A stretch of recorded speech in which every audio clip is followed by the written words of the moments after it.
আরেকটি আমল মানুষ মারা যাওয়ার পর আমাদের করা উচিত, যেটা আমাদের দেশে 99 বলবো না, বরং হাজারের ভিতরে 999 জন মানুষ করে না। সেটা কি?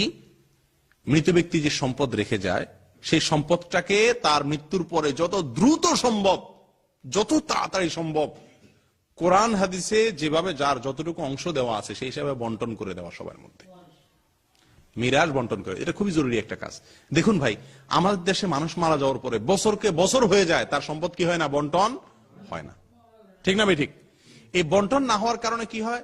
যাদের গায়ের জোর আছে তারা দখল করে নেয়, দুর্বলরা আর পরে পায় না। আর যদি আপনি বন্টন করতে চান, তখন সমাজ কি বলবে? বলবে, হায়রে, লোকটা মইরা সারে নাই, তার ছেলেমেয়েরা সম্পদ নিয়ে কামড়া কামড়ি ভাগ বটরা শুরু করে দিস।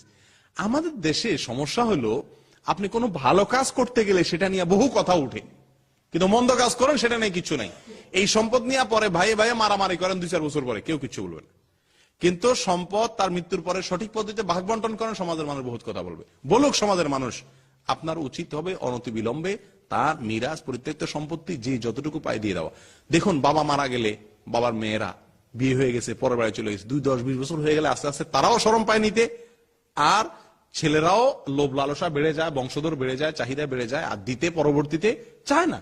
এই জন্য মানুষ মারা যাওয়ার পরে উচিত তার সম্পত্তিটা খুব দ্রুত ভাগযোগ করে যার যারটা তাকে দিয়ে দেওয়া। এটা আমাদের দেশে হয় না। আল্লাহ তাআলা রহম করেন এবং এটা আমাদের করার তৌফিক দান করেন।